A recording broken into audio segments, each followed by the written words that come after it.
Ya, assalamualaikum warahmatullahi wabarakatuh. Saya Ahmad Safrizal, mahasiswa Sekolah Tinggi Agama Islam Tanbihul Ghafilin Banjarnegara, Jawa Tengah, program studi Ekonomi Syariah semester 1.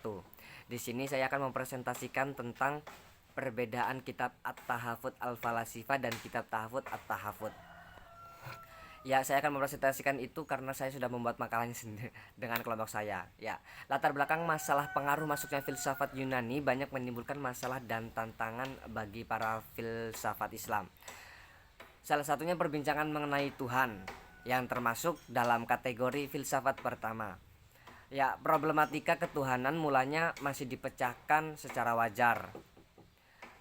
Namun kemudian mulai terus diperdebatkan dan difilsafatkan, yang kemudian menjadi objek kajian para tokoh agama, ilmuwan, dan filosof.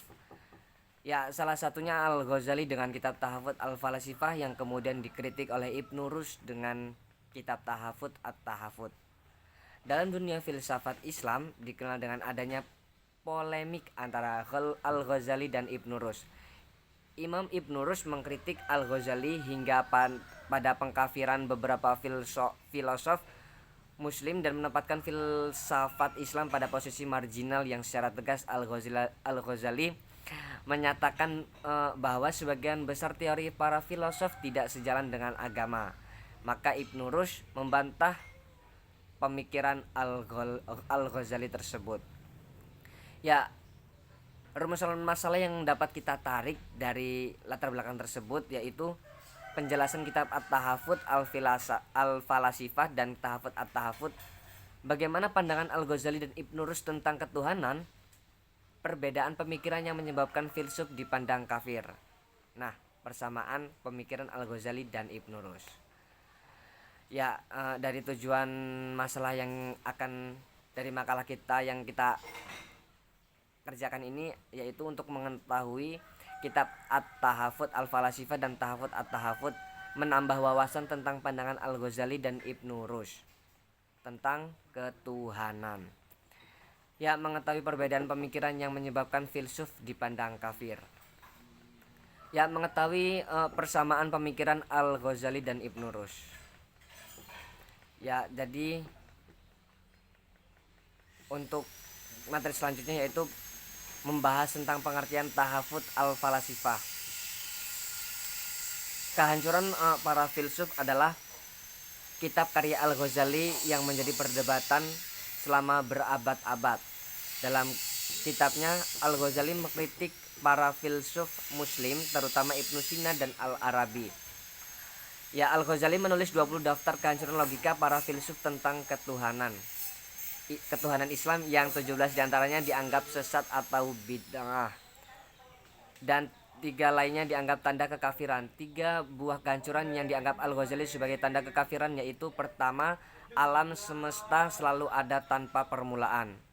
Yang kedua, Tuhan hanya mengetahui sesuatu yang umum atau mujmal, bukan yang khusus.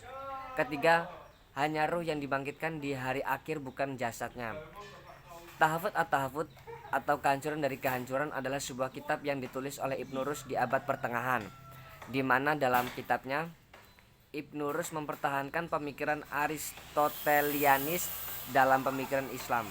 Kitab ini ditulis guna mengkritik pemikiran Imam Al-Ghazali dalam kitab Tahafut Al-Falasifah yang ditulis 1 abad sebelumnya. Awalnya ditulis dalam bahasa Arab yang kemudian diterjemahkan dalam berbagai bahasa. Ya, kitab ini dianggap sebagai bentuk upaya Ibnu Rushd untuk membentuk keselarasan filsafat dengan iman. Ya, pandangan ketuhanan salah satu objek kajian metafisika ialah pembahasan tentang Tuhan. Para filosof memiliki istilah sendiri untuk menyebut Tuhan. Plato menyebut Tuhan dengan kebaikan tertinggi. Aristoteles menyebutkan penggerak pertama, sedangkan Plotimus menyebutnya yang satu. Kajian tentang ketuhanan dijadikan perdebatan oleh para filsuf Islam dan Barat, yang merupakan perdebatan panjang hingga kini. Al-Ghazali dan Ibnu Rushd adalah filsuf Islam yang mengkaji tentang ketuhanan. Adapun perbedaan keduanya yaitu Perbedaan pandangan keduanya yaitu menurut Al-Ghazali memiliki pandangan ketuhanan mengikuti tradisi ulama dalam Al-Kalam. Al-Asy'ari dalam menempatkan wujud dan Tuhan dengan dalil atas dua bentuk, yaitu dalil naqli dan akli. Dalil naqli yaitu perenungan terhadap ayat Al-Quran dan alam semesta sebagai ciptaan Tuhan, sedangkan akli menurut akal pemikiran. Oke, karena itu Al-Ghazali mengkritik secara langsung dua tokoh Neoplatonisme Muslim atau Al-Farabi dan Ibnu Sina. Ya, sebagaimana Al-Ghazali kemukakan dalam kitabnya At-Tahafut Al-Falasifah yang dianggap meninggalkan keyakinan Islam dan mengabaikan dasar pemujaan ritual.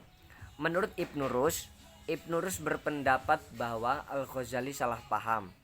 Menurut Al-Ghazali tidak mempertimbangkan terlebih dahulu pemikirannya. Ya, dalam rangka menangkis serangan Al-Ghazali terhadap paham kodimnya, alam itu tidak bertentangan dengan Al-Quran. Maka ia bertentangan bahwa alam diciptakan Tuhan bukanlah dari yang tidak ada, tetapi dari yang sudah ada.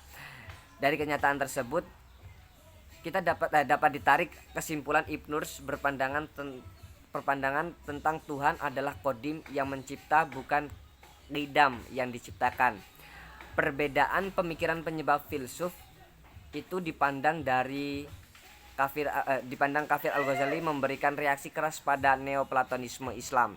Menurutnya terlalu banyak kesalahan filsuf karena tidak teliti seperti dalam lapangan logika dan matematika.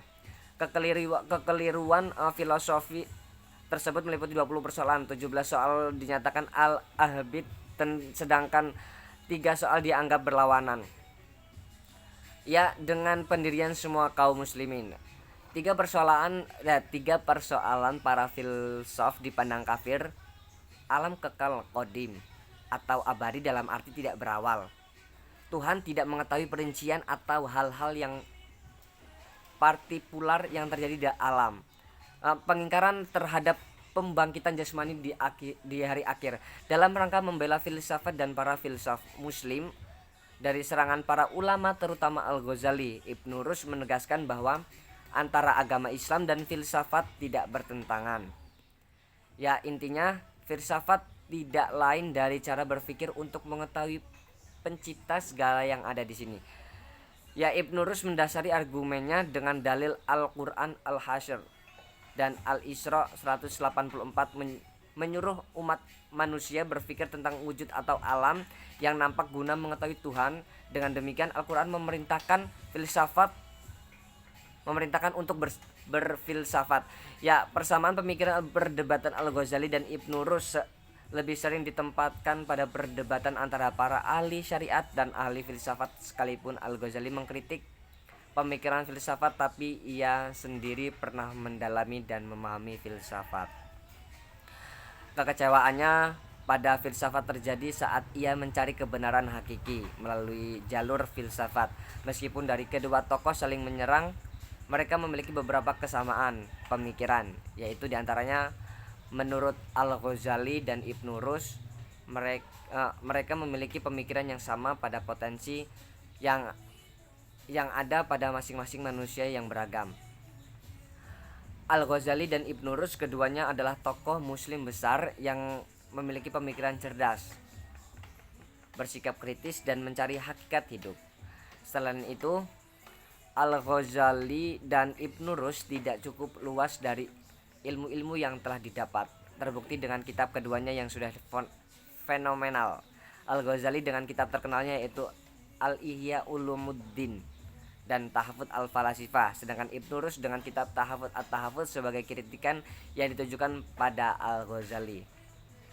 Mengenai sifat Tuhan, Al-Ghazali dan Ibnu Rus berpandangan sama, yaitu Tuhan memiliki sifat-sifat.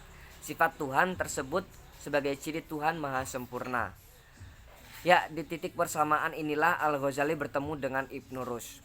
Keduanya itu sepakat bahwa tidak semua orang dapat menyikapi masalah ketuhanan, ya, dan kebenaran hanya terletak pada orang tertentu. Maka merekalah yang dapat menyikapinya. Selain mereka, hanya sedikit orang yang diberi kemampuan. Oke, untuk makalah ini karya Tahafut Al-Falasifah bagi para filosof sendiri sebenarnya memberikan tantangan tersendiri untuk mengembangkan jawaban-jawaban filosofis atas keraguan dan penolakan Al-Ghazali. Ada banyak karya berikutnya yang muncul yang memberikan bantahan terhadap Al-Ghazali. Bukan hanya semata tahafut at-tahafut, bahkan terakhir kita mendapatkan karya filosof Jalaluddin Ashdiyani yang memberikan bantahan atas serangan Al-Ghazali dengan pendekatan filsafat. Ya, mungkin hanya itu yang dapat saya sampaikan, kurang dan lebihnya saya mohon maaf yang sebesar-besarnya. Saya akhiri dan saya pamit undur diri. Wassalamualaikum warahmatullahi wabarakatuh.